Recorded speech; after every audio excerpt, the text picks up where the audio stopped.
Kembali lagi di Cerita Cinta Channel. Jangan lupa like, comment, and subscribe ya. Terima kasih. Hari pun bergulir. Tepatnya 1 minggu telah berlalu. Lily memang sengaja belum menceritakan ini semua pada Giselle, Gala, Usman, dan Robi. Dia merasa perlu jeda dari kehebohan dua keluarga yang dia buat. Tak ingin mengejutkan semua orang secara bersamaan, terlebih baru kemarin para sahabatnya itu berkumpul di rumahnya. Robi dan Usman pun baru saja pulang ke Bandung. Setelah pembicaraan dua keluarga itu pun, akhirnya kini Lily mulai bisa melanjutkan hidupnya kembali, tetap bekerja di perusahaan Dwiguna dan menunggu Anjas mendaftarkan perceraian mereka di pencatatan sipil. Lagi pula di perusahaan ini dia tidak akan terlalu sering bertemu dengan Anjas karena sejatinya posisi mereka cukup jauh. Anjas yang menjadi wakil direktur utama sementara Lily hanya karyawan biasa. Tapi hingga detik ini belum ada pergerakan suaminya itu tentang rencana perpisahan mereka. Lily juga tidak bertanya lebih karena tentang pernikahan itu sudah dia serahkan sepenuhnya kepada Anjas. Papa Irwan juga tak akan ikut campur apapun lagi. Dia hanya akan tetap memperlakukan Lily seperti anaknya sendiri sampai kapanpun itu. Papa Irwan justru bersikap dingin kepada Anjas. "Marta, sore nanti kamu sibuk tidak?" tanya Lily. Mereka sedang mengambil jeda di antara pekerjaan yang menumpuk. "Tidak, kenapa? Mau ajak jalan?" Ayo, jawab Marta dengan antusias. Dia suka sekali keluar meski hanya berkeliling di pusat perbelanjaan. Melihat-lihat tas, sepatu, bahkan baju terasa menyenangkan meski tidak membelinya. Sebenarnya aku mau kursus mobil, mau minta temenin," cicit Lily. Bicara pelan, takut ditolak. "Loh, kenapa tidak minta ajari suamimu saja?" Lily mendengus. "Tidak enak, dia suka marah-marah. Lebih baik belajar di tempat kursus saja. Kamu temani ya. Ya, mohon Lily. Kini dia bahkan mengatupkan kedua tangannya di depan dada. "Memangnya tidak masalah hamil begitu belajar mobil?" tanya Marta. Dia mencemaskan kehamilan Lily, meski kini pun belum nampak jelas perut yang membuncit. "Tidak, semuanya akan baik-baik saja. Aku sudah dapat izin dokter kandunganku kok. Suamiku juga setuju," balas Lily bohong. Saat menyebut Anjas sebagai suami, rasanya lidah dia keluh sekali karena kini hanya tinggal menunggu waktu mereka akan berpisah. Mungkin bulan depan Anjas bukan lagi suaminya. Kembali mengingat hal itu membuat dada Lily terasa sesak, namun dia tak ingin hanyut dalam kesedihan. Karena itulah kini Lily mulai mempersiapkan diri untuk mandiri. Jika selama ini selalu bergantung pada Anjas, kini Lily harus mulai terbiasa melakukan semuanya sendiri. Pada akhirnya hanya dirinya sendirilah yang bisa diandalkan. "Oke deh, nanti aku temani kamu," setuju Marta. Lily langsung bersorak kecil tanda senang.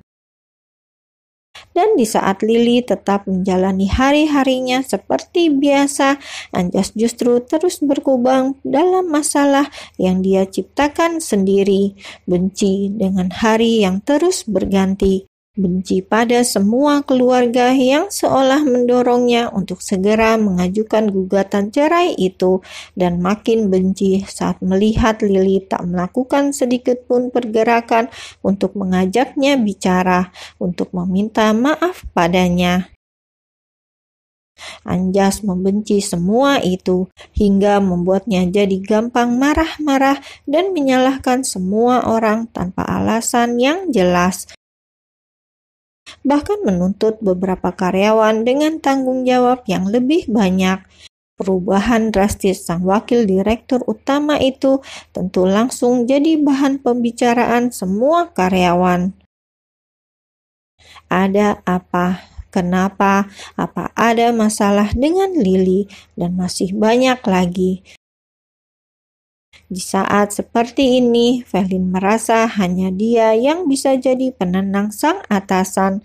Dengan segelas kopi hangat di tangannya, Felin siap masuk ke dalam ruangan itu, ruangan Pak Anjas.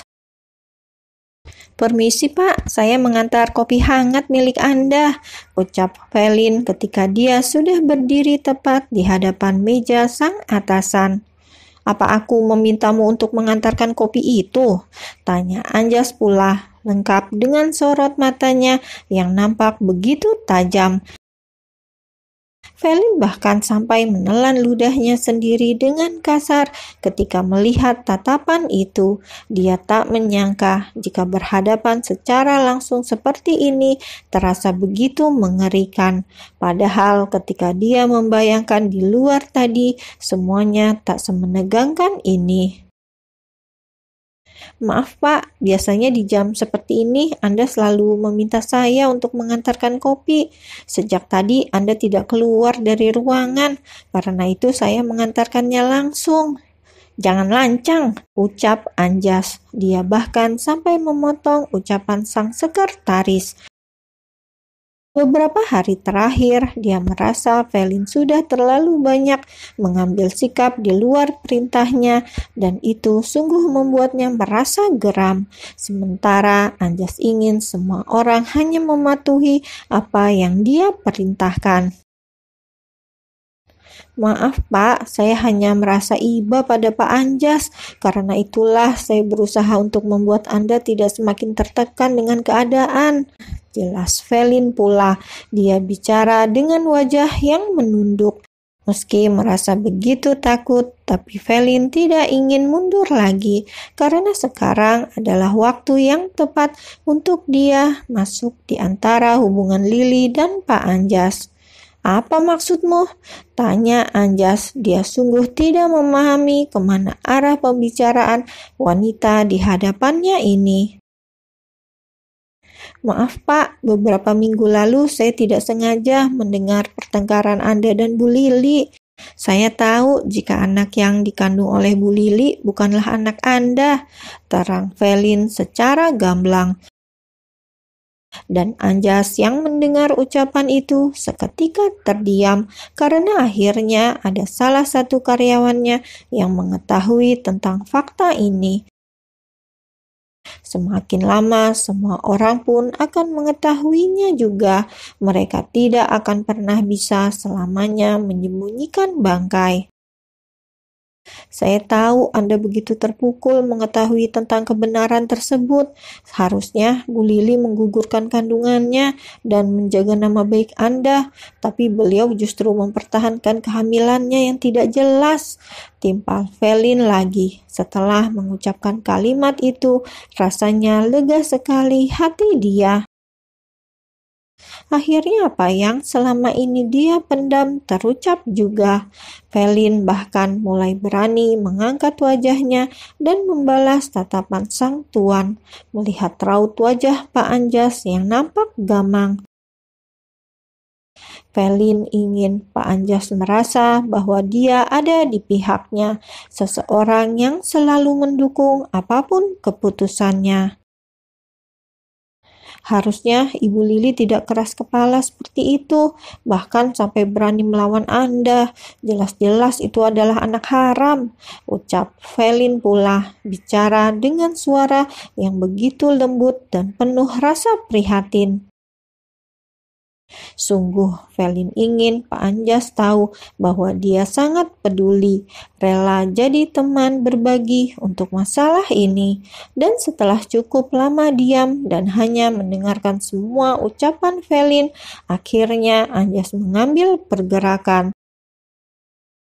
Dia tidak langsung menjawab, tapi lebih dulu bangkit dari duduknya. Dek, Velin langsung berdegup jantungnya ketika melihat Pak Anjas berjalan mendekati dia. Jantungnya berdebar, tak bisa menebak apa yang akan terjadi setelah ini. Mungkin Pak Anjas akan memeluk dia, bersandar dan menyuarakan isi hatinya yang gundah. Velin sudah menatap penuh harap, namun kemudian yang dia dapatkan bukanlah sebuah pelukan, melainkan tamparan yang begitu kuat. Plak! Velin sampai terhuyung dan nyaris jatuh. Untunglah dia masih bisa menyeimbangkan tubuhnya. Jaga mulutmu, jangan lancang membicarakan tentang istriku. Ini adalah terakhir kalinya kulihat kamu bertindak sejauh ini. Jika masih kamu lakukan, aku tidak akan segan memecatmu dari perusahaan ini, tegas Anjas. Dan Velin seketika itu juga wajahnya berubah pucat.